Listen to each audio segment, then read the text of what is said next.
Good afternoon. This is Brian Brights, introducing the Montgomery-Wetumpka, Alabama School of St. George.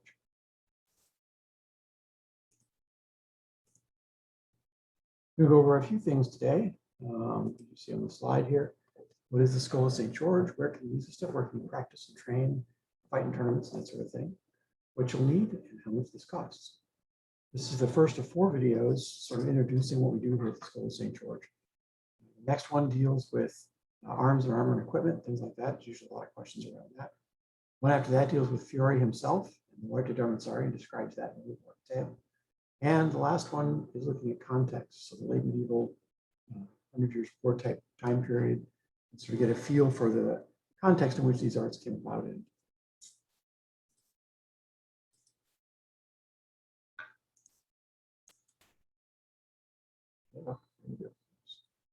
So, first question, of course, what is the School of St. George? What I like to call a school of chivalric martial arts. You start with the original manuscript, do translation and paleography to get the transcription, then do the translation, then render it into what's wrong with the wording as we test it on the field, sword in hand. See the middle group here testing what they're working with in the original manuscript. There's a lot of interpretation that goes on with that. Get interpretations that are efficient and functional, but still do not conflict with the text or the image. And then finally, we test it in competition to see how it works under the stress of combat, both with combatants who know the system and those who don't. We like to think of this as kind of a pracademic exercise where combatants will learn to go all the way back to the manuscripts, do their own interpretations, because we're all students. Nobody's really mastered this material in a perfect sense, because you can't really learn to fight from a book. So helmets on and out on the field. So Fiore de la Barry himself was a late 14th, early 15th century sword master. We don't know too much more than that. There's a lot of speculation on the web, but not necessarily accurate speculation. He appears to have left us 4, perhaps 5, right now it's 4 treatises that he says, I, Fiore, can read, write, and draw. So he's claiming at least authorship on at least 1 of the 5. And these are left from us all from the early 15th century. We don't exactly know what order they're in or what pages.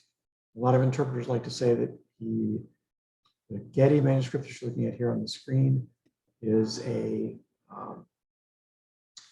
earliest one, but I actually tend to think because of the arms and armor in it, clothing, and the fact that the techniques are so much better worked out here, this is actually the latest one. And probably not one he drew. The artwork looks very familiar, very similar anyway, to artists from the school of Alticello, early 15th century Italian school of art. The master up there with the crown on his head leaves us these 4 books, but his name even, Fiore de la Barry, Flower of Battle, seems more like a nom de guerre, which a lot of the Italian connoted areas were using at the time. It means literally flower of freedom. So the suggestion is that if you use his Arte d'Armenzaria, as he likes to call it, literally the art of the use of arms, that you will have personal strength and ability to defend your own freedom. Like think of it as a flower of chivalry. It's like a flower of freedom here. The armor shown in here is very transitional between the age of mail and the age of plate. So that leads me to a dating of this manuscript, probably 1410 to 1420. That's where I think all 4 of them really fall. In these manuscripts, he talks about grappling, presse, approvazzare, literally to the arms. Talks about a lot of techniques against the dagger. And then he gives techniques for the sword in 1 hand and 2 hands, spear and poleaxe, on foot and in the saddle, in and out of armor. So we have something that's kind of a systematic approach. He calls it, as I mentioned, the Arte d'Armenzaria. That really means the art of the use of arms, and it applies to any hand shock weapon. Chivalric weapons of the period, or you can use a beer bottle or a lawn chair, and the techniques will still work because they're principles that you apply. Overall, his technique is to go get control of the weapon first, and then do one of what he calls the cinque cose, the 5 things: break, bind, disarm, throw, strike. Or use those in any combination. I like to talk about Legos you put together in context. So Fiore's left us with some good material. We don't know how widely taught he was. He does claim he traveled all over and wrote Duke's accounts of Barons and so on. But all the fighting masters who left fighting books say that. So it's something of a resume, and it's hard to prove one way or the other. We'll talk more about this when we get to the third module. I'm going to Fiore himself. Now, the next way, how can you use the stuff? Let's go back. So we do hold our own tournaments and sparring and such in the Schola, and that's all good. But there's some other ways you can use it. Here shown as a pot of arms, a challenge tournament. And these were popular during the mid 14th century up through the mid 15th century. And it was a place where a series of group of knights would simply show up, set up a field, and then hold the field against all comers. Deeds of arms have become, were very popular during the 1990s as a rekindling. Company of St. George was instrumental in that, and other groups of the of noble folly, all important in that movement. That petered out around 2000 when the fighting schools started to rise and the HEMA material started to come up. We're bringing it back now, not only us, but some other groups as well. And so there's starting to be a circuit of tournaments you can go to that all have that sort of high medieval feel. The benefit of these is that it's a stage on which all the deeds can be done, which means it's a place where you can go and show off not only your prowess, but also the other aspects: generosity, humility, largesse, etc. And so that's one way you can use it. Another way, runs rising in popularity still, is historical European martial arts. They take a more civilian approach, use modified fencing gear and steel swords, and have judged fights, looking for good, clean hits.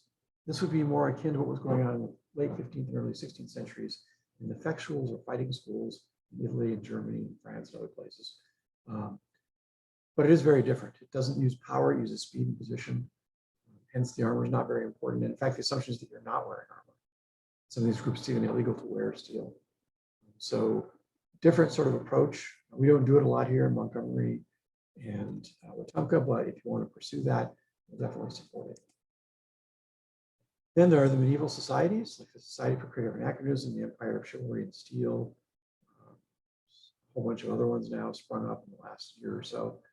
These are whole of society things. So they recreate not only the fighting, but also the arts, and they have a noble-based society, and people get knighted and things of that sort. Tons of fun. These are the largest groups, particularly the SCA is the largest. They have giant tournaments, like in Pennsylvania, Penzic, where you've got, or used to have at least about 1,000 people on a side on the field at one time. Nobody else can really do that. And that's a good way to go if you want to bring the whole family and get engaged deeply into the medieval sort of side of the house.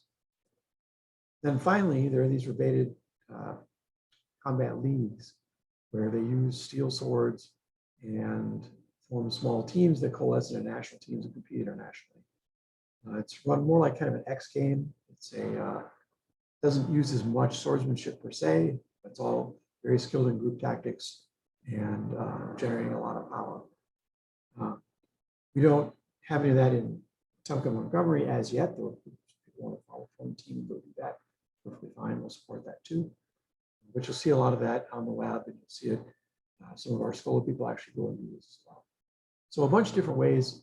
We tend to go for the deeds of arms method, using all kinds of weapons, not just the tantalums, but also steel and polyethylene weapons, etc. So, but we'll support any of these because we like to call application. But binding all that together, the art is based on principles of combat. That means that they're sort of core ideas that govern how we wield and control the sword. And we work from Fiore, as I mentioned before, but we triangulate that with other things, particularly art sources, paintings and manuscripts, manuscript illuminations, and things of that sort, to try and get at what was really going on at the period. Not everything was in Fiore's treatises. For example, there's no sword and shield, but yet we find these things on the field. So we blend all those things and try to breathe new life into the system, bring it back as best we can muster. It won't look much probably like Fiore's original system because, well, he's gone, he's been dead for 600 years. So we don't know really how he would have taught it, but we get as close as we can to the books. One of our tenets is that everyone is a student. That means that everyone can have a say in looking at the treatise, trying to interpret the stuff and then saying, well, why is it this way? And potentially, well, maybe this is what he meant instead. We're always open to that. The idea is to build an individual style within the principles of framework. Aristotle said that an artist uses creativity and blends that with the principles to build something new. And that's what we're trying to do right here. I think that's why Fiore called it the arte d'armazzare instead of la scienza d'armazzare. You will end up with an individual style that you practice on your own. That style will have strengths and weaknesses. In fact, Dan Hunter once said at a party, a style is a series of mistakes that you practice. And everybody laughed. So I walked home, I was like, that's actually correct. So we try and build up your weaknesses, shore those up, at the same time that we're building on your strengths, give you even greater advantages there. So it'll build up something that will be recognizable Fiore, but it will be your own style. We like to fuse the principle with the individuality. This is one of the ways this is a Western martial art, not an Asian one. In the Asian arts, you would do it exactly as the master did it, as close as you could regulate, you could do it. And it was a sort of function of mimicry. We don't have any katas or anything of that sort. We just more or less learn the principles and then apply them creatively. And you get some very powerful ideas in this sort of marketplace of ideas that goes on. And really, it's a reflection of the Western sort of philosophical framework where it's classical liberal and individualist, blended with these sort of shared values, the chivalric ideals. The ideals, of course, were never a simple code of chivalry or anything like that. It's more like a dialogue that took place in chivalric society concerning what sort of behavior was appropriate. People who had all this martial skill and the wealth went along with it. It is also our most important safety rule. If you respect your opponent more and you're more interested in preserving their health and safety than you are proving a small point with the weapon, we can actually have some pretty strict and interesting fights without a lot of risk of danger. The armor helps with that too. The armor is actually courteous to your opponent because that means your opponent doesn't have to worry as much about pulling back the last second the way they would have to do defensive. But I get this question a lot. Is it a real martial art? Well, we do draw from original manuscripts, and it's tested on the field, sword in hand, in competition, and through a lot of drill and training. But we do reserve the right to revert and change things up if somebody comes up with a new interpretation that seems better than ours. And we have changed several things over the years. We've been doing this since 2000 with this material. And I think we've got it pretty solid, but occasionally here and there, particularly in the intermediate stuff, wrestling works and so on, there's some room for leeway in there. And so there's still a discussion over what those plays might actually be. It is a combative martial art like Krav Maga or Sistema, and that it's meant for use on the battlefield. Until the stance is very solidly weighted, emphasizing stability, and the whole body is harnessed to create power. That, at the same time, you're trying to redirect the power of your opponent and then get in there and disarm them. If you see any Krav Maga or Akajitsu, very similar to those in terms of the assumptions made about balance and so on. We do have recognition by a number of martial arts associations in sort of Hall of Fame thing. To shore this up, we actually do have a formal certified instructors program and affiliated schools and dojos. We only have a few of those right now, but we have a number of 14 instructors now, I think, that have gone through the program. Finally, it works. We've tested it in the SCA and EMA, combat leagues. We have combatants that go all through all these things. So they report back that it does, in fact, work. When I taught the same system to modern military folks, SOF and some Marines, Afghanistan, they were surprised at how simple it worked. Just determining which side of the attack they're on, the front or the back, and then taking action from there. In fact, I was reticent to tell them where I got it from. I did tell them at the end, and they were kind of surprised. But it makes sense. The body only moves so many different ways, and various combative systems around the world will be exploring that and kind of come to some similar conclusions. There are different things based on balance and what your opponent's wearing, which explains partially the difference why a rapier fighter is way out front here. He's fighting a guy with a silk shirt, and a guy in armor is way back here to generate power and deliver it to the target. So I think we've got a lot of proof that says this is working as a functional martial art. Is it a historical martial art? Yes and no. Because it wasn't broken in a broken line of passing teacher to student. We're having to recreate it. And that means that some frog DNA is undoubtedly creeping in. We'll try to get that out of there over time, but right now, something that's in there doesn't really seem to bother anybody. So the school structure is a 501c3. It's a federal nonprofit. You run it that way. Dallas, Atlanta, Honolulu, Anchorage, Savannah, and Montgomery are all branches, which means they have at least an instructor, at least one instructor, and a core of students such that if the study group leaders, branch leader left, the group would still function. We have a number of other smaller groups that are study groups. They tend to come in and go out. They haven't quite built up the level where they have an instructor, a formal instructor yet. But they do follow the curriculum just like the regular groups do. And then they try to build towards becoming a branch in their own right. We do progress testing. This was at the request of the students who wanted to know where they were in the curriculum. So we instituted a system, a belt system, which you'll see on the next slide. These promotion testings do not necessarily indicate skill with the sword, so they're not ranked within the Schola, but they do convey what you've studied, and so everybody knows what sort of material you've been working on. So our progress goes through this sort of level 1 is Zugadore. No belt for that. You're working on your stability, your blow kinesthetics, learning all the Italian names for things, posta, and then there are 6 plays involved here that give you some fundamental ways to control the point of the sword with distance, first of all, and then through a crossing of the sword, preferably down low with the point at your opponent's throat. And then you move on from there, learning how to rebate the sword from the front, from the back, and then how to close into wrestle. That's your first one. There's more Italian in that first batch than any of the others. It takes about 12 to 14 weeks roughly to get through that usually. Then there's the Compagno. Then you're working on the 8 plays of the gioco largo, or the long play. This is where you're playing with just the blade. You're not really doing much grappling, but you're learning a lot of when to do, what order plays are in, or the stuff you learn in Zugadore. These are both knowledge levels, meaning that you're just telling the instructor what's supposed to be done. You can't necessarily do it yet, although it's great if you can. Move faster if you can do that. But they're knowledge levels. So again, the belt color doesn't really indicate how good a fighter you are. It's just more of what material you've been through. For green, there's some readings to be done. Have integration of the first 2 levels. So there's no real new content except for compound blows and feinting or falsing.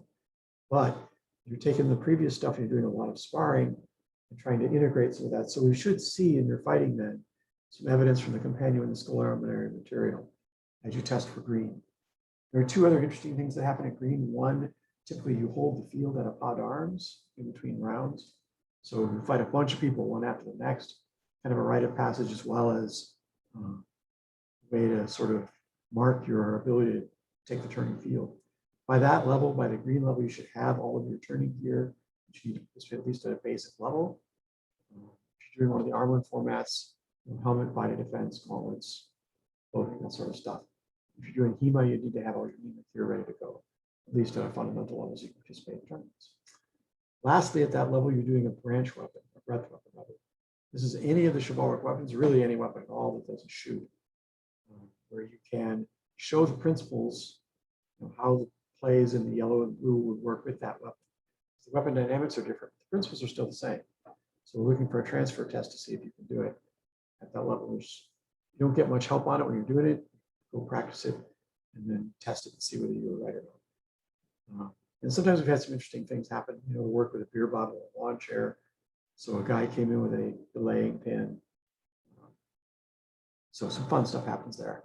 Purple and red are both close plays. So now you go to the gioco stretto, or the wrestling. You get some fundamental modules there where you're doing a falling module, falling in armor, and then you're doing the 3 throws and the 3 locks. And from there, you learn the 14 different plays. That's all in purple. Stretto, a lot of disarms come out of that, which is really fun to do. And then your test for red. Now, red, when you've tested and you're now red, there's a number of different ways that can play out. Right now, it's integrating the gioco stretto material. But if you're going to use your material primarily in a SCA environment or a place where you can't wrestle, I'm thinking about saying instead of that, learn the spear, the spada and arm, the armor and sword, and the pole axe, and then use that instead of the integration. That may work out pretty well if folks want to go that way instead and not do a lot of risky, more risky anyway, grappling stuff. You have enough grappling stuff, having learned that you can use it at a basic level where you might not need to see it go that way. As a scalero libero, you're sort of deciding what you're going and working on your masterwork. So your masterwork can be one of three things: either a prowess-based masterwork, which is to say that you've got all the arms and equipment that you would essentially point TV cameras at. Yeah, go look at that person. That's really the one, the exemplar. Plus, you've got all the chivalric stuff. It's close to a sort of knighting as we would probably get. But you're one of the leaders of the Schola, and hopefully the Armored Fighting Leagues, your name is out there because you're going renowned for doing this stuff. Two other paths. One is research. So if you're not that great on the field, but you really like this material, you can get into it, research, create something at the level of an academic paper that's publishable, sort of approaching a sort of kind of thesis idea. And then that's your contribution, that's your masterwork.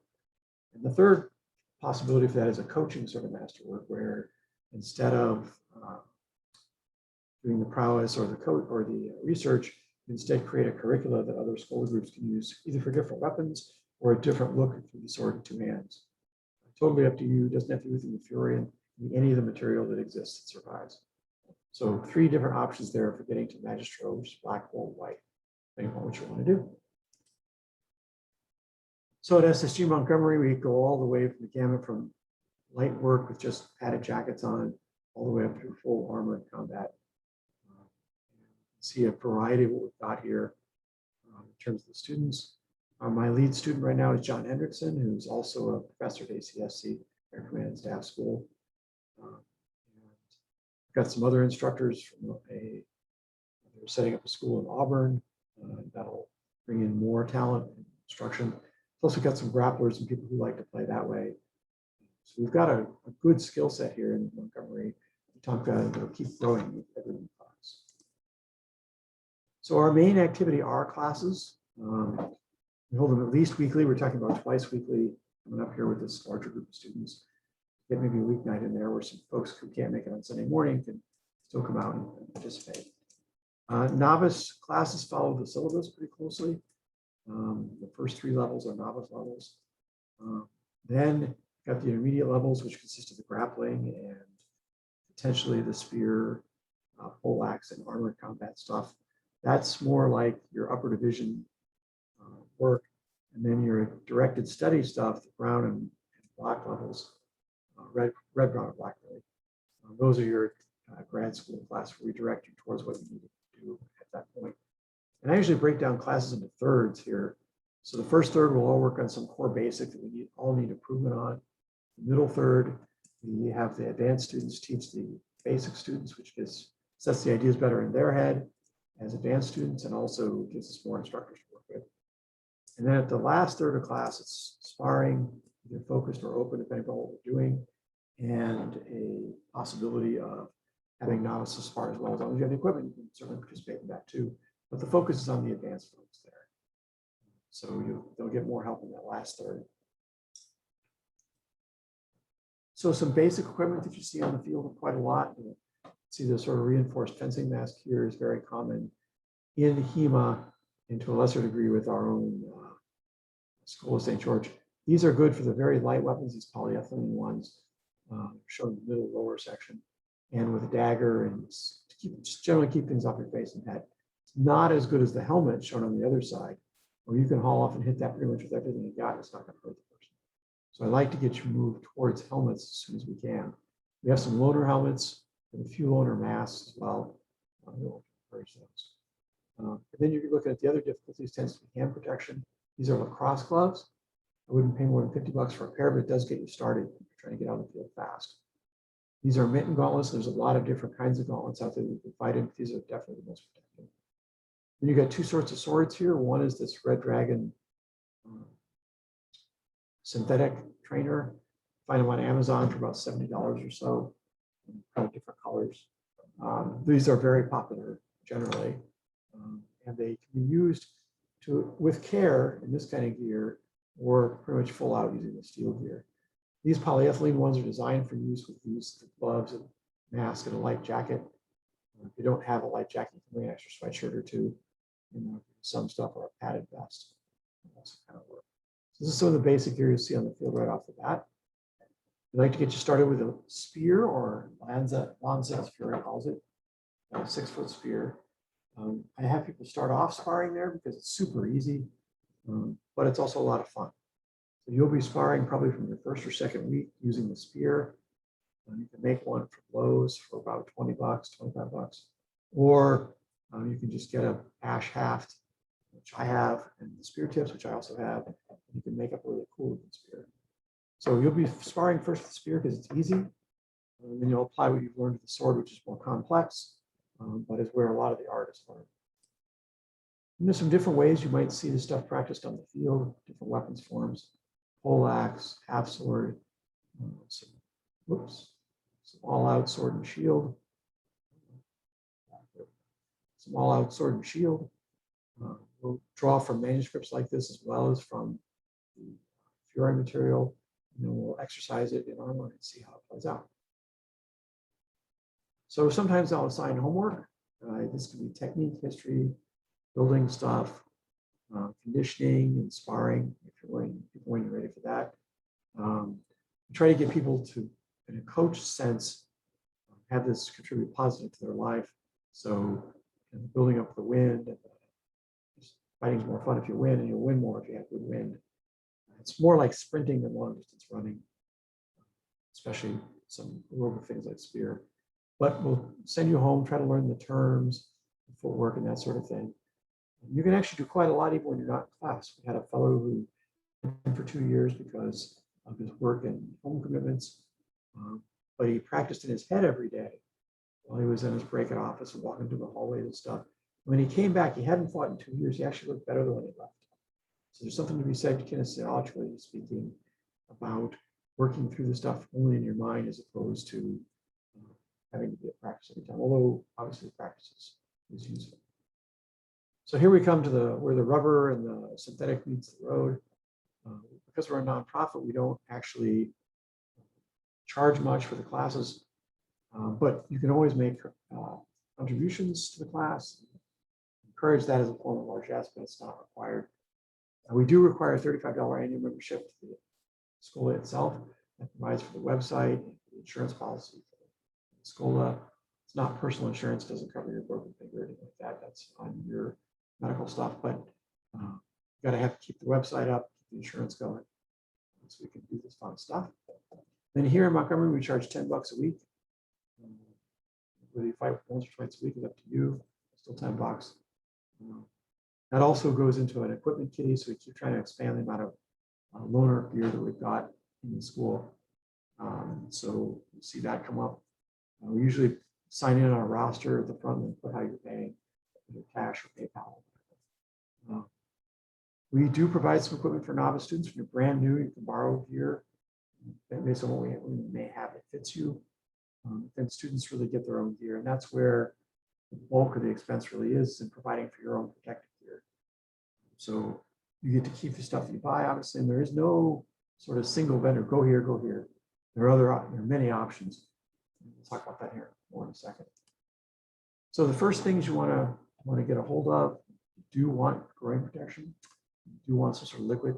If you're sick, don't come to class. Then students usually want to get a sword. So either our Revival Poly one or one of the Red Dragon ones. These are all both popular. And for spears, you can either go to Lowe's and get a 1-inch poly, 1-inch poplar 6-foot dowel and put some foam on the end and tape. That'll work. Or we sell spear tips with ash hafts here, about $50. You can get your own spear. Flat-soled shoes are pretty important, either China flats or wrestling shoes, or better, medieval shoes. They're better because you need them for the high-end tournaments. And because they're smooth-soled, you actually get a different sort of turning action. So we do believe in trying to get people equipped from the ground up in as medieval gear as possible, because it helps the tournaments, helps the chivalric mindset, and it's just trying to be true to the art. If you're going to borrow a helmet or a mask, then you might want to, or even if you're not, you want a bandana or a light medieval sort of head covering that ties into the chin. so that you're not conveying as much fluid to the padding of the helmet. You can always throw that cloth a bit down in the washer. For the first couple classes, your leather gardening gloves are really handy. You can get those at Lowe's for $10. Craftsman makes them. They make them in men's and women's sizes. That's just to keep the chafing off your hands and so on. When you're wielding a sword the first time and hitting a pel, there's a lot of sort of movement around the hand area and you get chafing. So gloves are a good idea. And then your arming coat or gambeson, this is a little bit more complicated. It's a padded jacket, essentially. Your linen, your natural fabrics, linen and wools are better, but you'll see that there are other ways to conceivably do that. You can find some from $50 to $100 on Amazon that are in stock, which are shipped to you right away. And that's probably not a bad way to start. It's a link here in the document so you can follow it right through.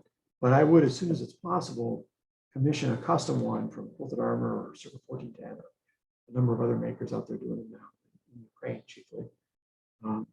Because it'll fit to you like a suit jacket, and all the rest of your armor will fit better, you'll feel better when fighting. They're also made of all linen, so they breathe a lot better than the ones you get on Amazon. But they do take 5 or 6 months to get finished. Usually, Quilted Armor sometimes runs a mid-year, end-of-year sale where they have a bunch of pieces in stock and they sell those off. One of those fits you, that's a great time to get one. Not quite custom, but it still will fit really well. Then you have this gear bag over here. It's a military parachute bag. It's just perfect for putting all this sundry gear except for the weapons in it. And some people will embroider their name on the top with the skull patch on the side. It's pretty cool. And then I bring a notebook and a pen so that you can keep track of notes and things that you learned this week and that you want to review during the week. Those aha moments that are so cool, which you'll have over and over again, and increasingly you'll have them as you get further and further into the art. So that's some basic stuff you want to come up with in the short term. Then you work towards this sort of intermediate stuff, which is armor, starting to armor yourself out. The reinforced mask is the most common way to do it. It's $125 for those. It's okay. It's not great. Your point has to be careful where they hit, but it's still something, and it gets you out there fast. Helmet, you'll find them for as little as $350, but realistically, between $800 and $1,200 for a really good helmet. And if you're going to spend money on something rather than a sword, it should be the helmet because it's going to protect you. Then you've got there all the other areas of the body, the neck, the body, shoulder, hands, etc. Some of these things we can make in the shop. Some you'll want to purchase, depending upon the time. Don't run out and buy a lot of stuff though without checking to see. We've probably seen it before. I can tell you whether it's going to work or not. Or if a guy is promising, you know, I can do it for you next week. We have some experience to say whether or not that's likely to actually happen or not. So we've got some documents that can help you along with that too. These are usually the second stage of things that people buy after they get to that first step. Now, right at the top here, you see a series of sort of cost things. Your entry-level gear is $500 to $700. You've got the mask and some plastic body armor and gloves and things like that. Pretty common. You'll put in a bit of labor or you'll be using the padded stuff. For HEMA or SCA, figure about $1,500 for your basic gear. You can make some of that stuff as well. For your rebated combat needs stuff, that's almost double, about $3,000. And your reenactor quality stuff, the stuff we really, really like, somewhere between $3,000 and $10,000 if you buy it all. And you can, however, make some of it if you learn that sort of crap. We have some gear you can borrow. Obviously, I don't have full harness for you to borrow, but we do have bits and pieces you can borrow to try on, see what you like before you plunk money down on the table or somewhere else. These days, you can actually purchase it. And there's good stuff coming from Ukraine, Russia, and Poland. Not everything is good, but the vast majority of it is. And if you are fighting just in the modern gear, like the HEMA gear, then you can cover that with a medieval style tunic, for example. Put a torso mantle on the mask and it'll look okay. You get by the basic stuff. Sometimes you can get used equipment off some of the armored lists, things of that sort. There's a series of Facebook lists for that. And we can make some here in the shop. We have a shop, full metal shop, that specializes in this armor and equipment. So it's possible that we can make some stuff. I've done a book on this. So we're talking about an idea where you might be able to rent some gear. If you've been in, you're past your first level, and you still want to use one of our helmets and stuff, maybe you can throw in some money and rent it. But ultimately, the idea is to try to get you into your own gear. So that being said, we're working towards our upcoming tournament. 10th and 11th of September. Friday night will be a Vespers tournament. That's a light armored thing, sort of either masks or helmets, preferably helmets, gauntlets, and some sort of padded material for the body, using sword in one hand, maybe some sword in two hand with the lighter weapons, and then spears. No pole axes, nothing like that. Possibly some sort of buckler as well. That'll be for people who don't have full armor. And Saturday morning at 10 starts the full armored tournament. We'll be doing 5 passes and some group fights. It's usually a lot of fun. These are the stage on which you get to do all the chivalric virtues. So this is really where the fun begins. You get to exercise everything, the physical prowess, as well as sort of mental side and the sort of chivalric virtue stuff. You can see it clearly on the fields when you're fighting. That night we'll do a medieval-ish dinner. We're not going to do a full dinner because that requires a lot of work from people who are not fighting. So we'll get a barbecue place probably to come down and bring us plates of food. And we'll sit around and we'll talk about what fine things other people did on the field and how that maps to what you read in romance, literature, chronicle, and that sort of thing. So it'll also be the foundation for the new Company of St. George, which is our own sort of chivalric society that we had done previously, and we're reestablishing it now. There's a document about that, which I'll talk about later. And so the dinner is at the high point where you're sitting around the fires and telling stories and raising everyone's renown, because that's ultimately what's being fought for here, is your reputation with other combatants as to what you saw and did. So Sword in Two Hands book, which has this curriculum in it, went to print this month. We've done it in August, so soon we'll have copies available. We do have a couple of copies for loan at the Schola library. We've got a very large library here at home. We've got most of what's been published on this stuff. So you can look at those things as well. The Schola website has a lot of material behind the sort of paywall, a bunch of videos and some other documents and so on. And then the Facebook groups, the SSG Montgomery, I'd encourage you to join that one. It's a group, not a page. Facebook, so we can chat back and forth on that one. We'll post local things like, hey, somebody forgot this thing in practice, or change the time 1 week or something like that. So check that. And the main Schola sites where I tend to publish the armor deals that I've seen online, and people are offering X, Y, and Z. And we tend to note promotions that have happened, accomplishments that the students have, and the instructors have made and stuff. So kind of fun. And then if you're looking to get the Gamison going right away because you're dead serious about it, this Quilted Armor place is a good place to go, which you can't see now because it's but it's on the website. It's on the piece here. So Quilted Armor is my recommendation for that. This ends with the homework. So let's get some cardio going for 10 minutes at least 3 times a week for the next class. And try to keep that up. 10 minutes is not very long, so hopefully you'll increase it every time a little bit. If you've been to class before, you should know these 4 posta. Make sure people learn them fairly quickly because these are the key 4 the first couple of plays. So try to learn those posta, what the positions are, what they're called. Then, if you haven't done it already, try to get a sword trainer, throwing protection, leather work gloves, shoes of some sort, hopefully a bag for your gear and a notebook. Don't forget the water and sports drink.